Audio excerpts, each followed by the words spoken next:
ఉమ్మడి చిత్తూరు జిల్లాలో మంత్రి పెద్దిరెడ్డి రామచంద్రారెడ్డి ఆయన కుటుంబ సభ్యులు చేసినటువంటి దౌర్జన్యాలు, దుర్మార్గాలు, అవినీతి గురించి ఎవరైనా ప్రశ్నిస్తే వాళ్ళ కుటుంబాలపై దాడి చేయడం, గంజాయి ముఠాలను, రౌడీ ముఠాలను ఎగదోసి వారి కుటుంబ సభ్యులను, వారిని అనేక కష్ట నష్టాలకు గురి చేయడం, తనకున్న అధికారాన్ని అడ్డం పెట్టుకొని పోలీసుల ద్వారా తప్పుడు కేసులు పెట్టించడం, వారిని జైల్లో పెట్టించడం, అనేక రకాలుగా వారిని హింసించడం అన్నది ఇన్ని రోజులుగా పెద్దిరెడ్డి రామచంద్రారెడ్డి చేసినటువంటి దుర్మార్గపు చర్యలు.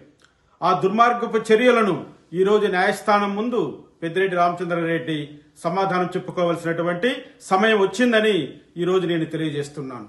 రాష్ట్ర అత్యున్నత న్యాయస్థానం ధర్మాసనం ఇచ్చినటువంటి నోటీసులకు నేను పెట్టినటువంటి కేసులో ద్వారకనాథ్ రెడ్డి అదేవిధంగా రామచంద్రారెడ్డి ఇద్దరు కూడా, పెద్దిరెడ్డి సోదరులిద్దరూ కూడా రాష్ట్ర అత్యున్నత న్యాయస్థానం ముందరు ఒక వారం లోపల హాజరు కావలసి ఉంటుంది. అదేవిధంగా అన్నమయ్య ఎస్పీ గారు కూడా నేను ఇచ్చినటువంటి అనేక కంప్లైంట్లలో ఉన్నటువంటి విషయాలను పరిశీలన చేసి వెంటనే దానిపైన రిపోర్టును కూడా హైకోర్టుకు సమర్పించవలసిందిగా ధర్మాసనం ఆదేశాలు ఇవ్వడం జరిగింది. ఈ రాష్ట్ర హైకోర్టు వారు ఇచ్చినటువంటి ధర్మాసనం ఇచ్చినటువంటి ఆదేశాలు ఏవైతే ఉన్నాయో అవి పెద్దిరెడ్డి పతనానికి పునాదిగా మారబోతున్నాయని నేను అందరికీ తెలియజేస్తున్నాను. ముఖ్యంగా పెద్దిరెడ్డి రామచంద్రారెడ్డి ఈ ఉమ్మడి చిత్తూరు జిల్లాలో చేసినటువంటి అఘాయిత్యాలకు తగిన మూల్యం చెల్లించుకునే రోజు దగ్గరలో ఉందని హెచ్చరిస్తున్నాను.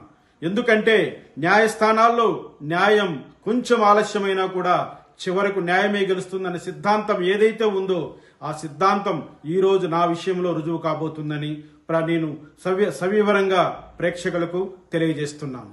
జై Bhim. For more videos like this, subscribe Big TV channel.